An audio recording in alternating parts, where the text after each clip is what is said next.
Okay, great. So my name is Sebastian. I'm the founder and CEO of TakeTask. We are a startup that is providing operational excellence and field force automation. So generally, managers need an overview of all delegated tasks and that they are done up to highest standards. On the other hand, employees need to have clear prioritized list of all assigned tasks to them. So what we deliver is a system that enables organizations to have a transparent overview of all delegated tasks to different clients. And on the other hand, for employees, it's a unified communication platform for all prioritized assignments and a fast feedback. So our system allows big companies to have really well-defined processes executed by employees in one place. We have grew in the last year at an average year of 12%. We have now 12 paying customers and over 30 more in tests. And our current recurring revenue from enterprise clients is 30K. And most of these clients are big retail chains. Because we started especially with this field. Additionally, when the coronavirus outbreak started, we have launched our application for the Polish Ministry of Digital Affairs in 48 hours. Now there are over 450 user accounts. The total license was 350K plus development 100K, and now the 3-month maintenance is 13K, and the agreement should be also prolonged for a longer time. So this was one of our biggest shots. The market itself is growing was growing in a quite good way. It was like 12% annually. The field force automation systems market was growing even faster. And okay, I'll just skip those slides, sorry, for a second, because it will be not too much time. So generally all kinds of task management applications look very similar, but none of them can do this kind of what we did with coronavirus stuff.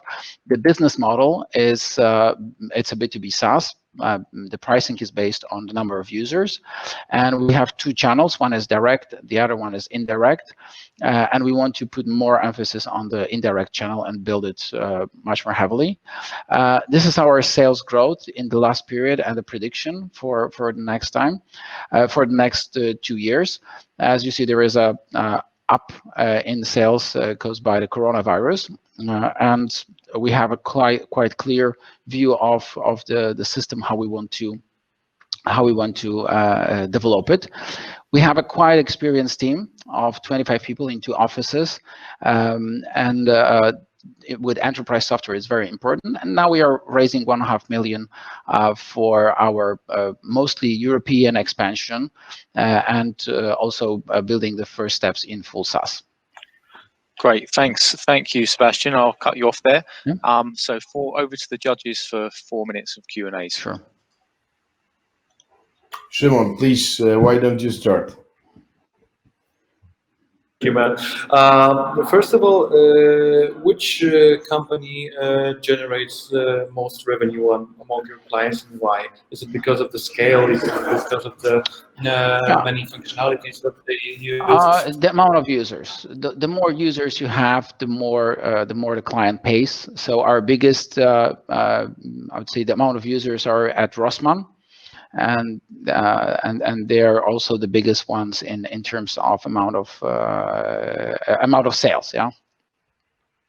But of course, you know, the Polish ministry is a different use case. It's even bigger, but it's a different use case. Now it's not a regular usage of our system.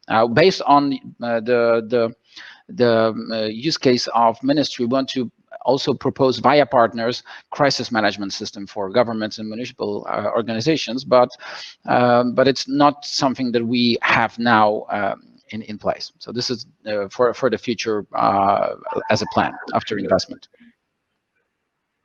One more additional question. Do you have any potential to upsell, or you just try Sure. to increase the number of users? Yeah, there are two ways to upsell, or even three, and all of them are working. One of them is increasing the amount of users. So you start with a small amount of users, and then you increase while more and more processes are introduced into the organization. They cover more and more people. Yeah? So this is one way. The other way is international expansion. This is an example of Shell, where we started in Poland, then we went to Czech Republic, Slovakia. Now we implement in South Africa and Hungary, and start tests for global procurement in Canada. We actually already started it. So and the third one is additional features that clients require, and some of them are done for additional amount of money, because it's like custom development for them. So what is the excluding the deal out of your space in crisis management?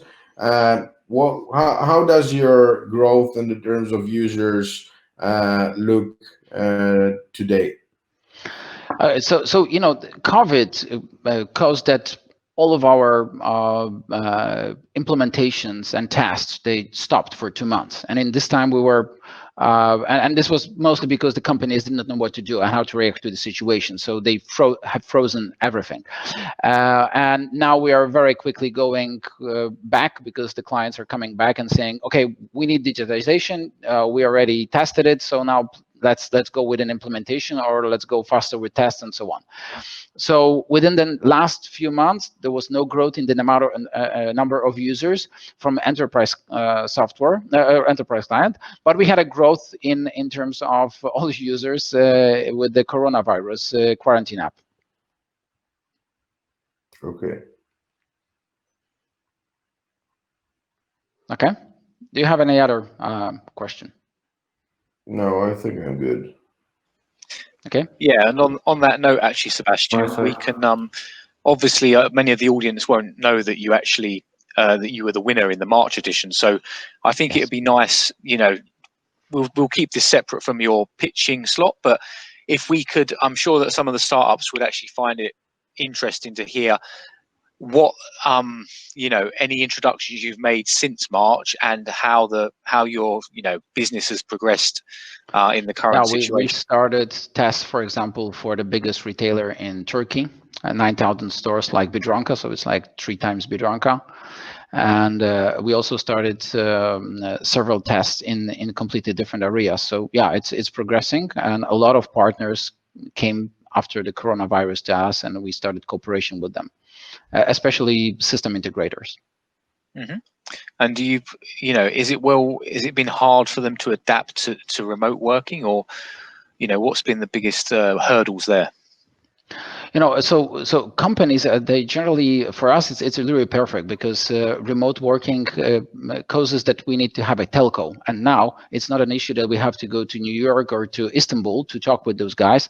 We just have a call, and the same with Poznan or other Polish cities. So the productivity is extremely higher, and we just love it. And from the other side, from those companies' perspective, we give a solution to digitize, to make those people be able to report on their work with no problems. And this is what we actually do for non-desk workers. Okay, so, and I mean, Matt, with Neoteric, I remember that fantastic video that your team released. What was it, 6 weeks ago now, a month? Yeah, something like that. That was actually a surprise that they did for the whole company on the at the end of the quarter, where we have our quarterly summary. We usually ended up with a party, which often was karaoke, and instead of that, they have recorded a very professional music video that they shared with us that day. So that was pretty amazing way to stay close together while being in distance. Yeah, and are you in the process of bringing people back to the office, or is it going to be a lasting adjustment? with the remote aspect? Well, we haven't decided yet how our future would look like. We definitely want to see what are the expectations of our team, so we will be listening closely to what people need. In our philosophy, Office has always been a tool for people. We never limited the time you can work from home or in any way, and I don't think that we will start doing it just now. While it proved that we can do it very efficiently without having an office at all. But we generally miss each other, and the social aspect of our work is very important to us. So we're definitely thinking of seeing each other again. Yeah, I couldn't agree more. There's no substitute for an in-person, live working environment with your team, because things just get taken care of much more efficiently. Shimon, from Chista Shea VC's perspective, how many team members are you when you're, at full capacity? It depends, because in general, VC funds are rather small organizations, so mostly up to 10 people. But coronavirus does not affect this business at all, in my opinion.